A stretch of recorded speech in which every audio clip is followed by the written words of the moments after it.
নমস্কাৰ বন্ধু বান্ধৱীসকল, মই সুমিয়ে আপোনালোক সকলোকে পোনপ্ৰথমে স্বাগতম জনালোঁ আমাৰ চেনেলৰ আজি এই ভিডিঅ'টিৰ মাজলৈ। আশা কৰোঁ আপোনালোক সকলো ভালে কুশলে আছে। টাইটেল আৰু থাম্বনেইলত আপোনালোক সকলোৱে ধৰিব পাৰিলে আজি আপোনালোকক এই ভিডিঅ'টিৰ জৰিয়তে এটা জামৰ ৰেচিপি আগবঢ়াইছোঁ।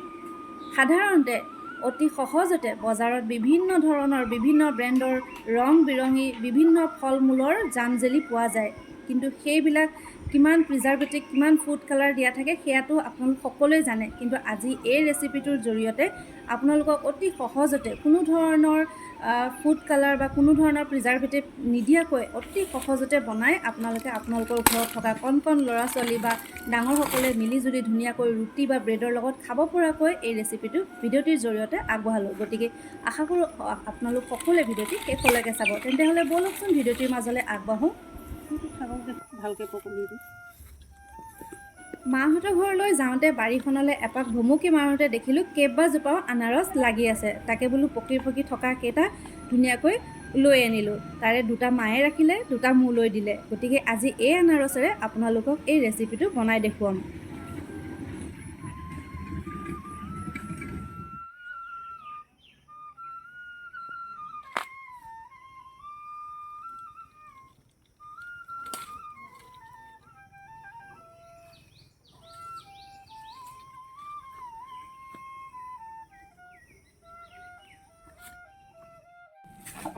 এতিয়া মই আনাৰসটো ভাল ধৰণে বাকলিখিনি গুচাই গোটাকৈ ধুই ল'ম।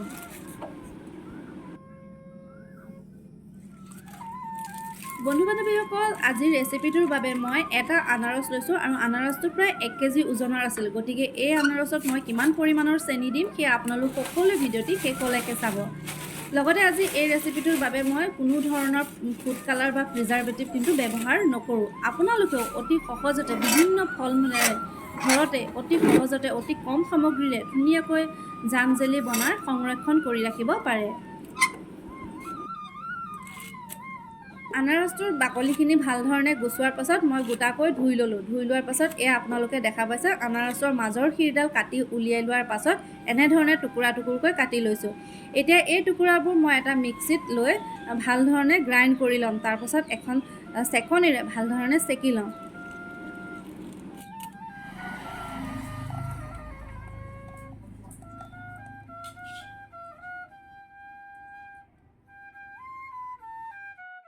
বন্ধু বান্ধৱীসকল, আপোনালোক সকলোৱে ভিডিঅ'টিত দেখা পাইছে মই এখন চামুচৰ সহায়ত কেনেধৰণে আনাৰসখিনি মই চেকি লৈছোঁ আপোনালোক সকলোৱে ধৰিব পাৰিছে। গতিকে আপোনালোকেও এনেধৰণে আনাৰসখিনি চেকি ল'ব।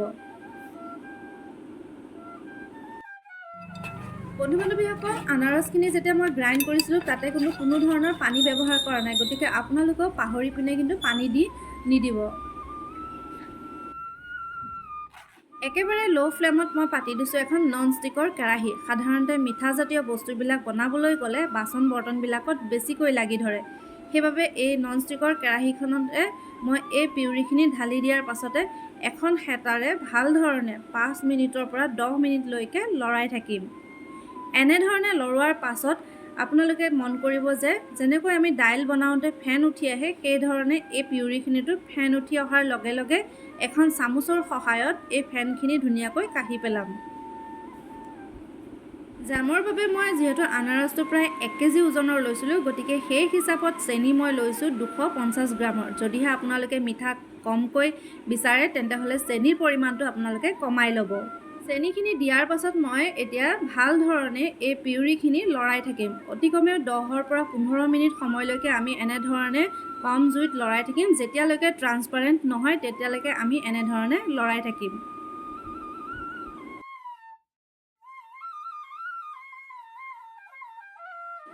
বন্ধু বান্ধৱীসকল, এতিয়া আহক জেমখিনি হ'ল নে হোৱা নাই তাকে আমি চাই লওঁ। প্ৰথমতে এখন প্লেটত আমি কেইটোপালমান জেম পেলাই দিয়াৰ লগে লগে প্লেটখনলৈ মন কৰিম যে জেমখিনি যদি একেবাৰে তললৈকে বাগৰি আহিছে তেন্তে আৰু অলপমান সময় আমি ৰাখিব লাগিব। কেইটোপালমান মই জেম চাওকচোন প্লেটত এনেধৰণে লৈ লৈছোঁ। প্লেটখন হেলনীয়া কৰাৰ পাছতো কিন্তু জেমখিনি একেবাৰে তললৈ কিন্তু বাগৰি অহা নাই। তাৰমানে এয়াই বুজিছোঁ যে জেমখিনি আমাৰ হৈ গৈছে।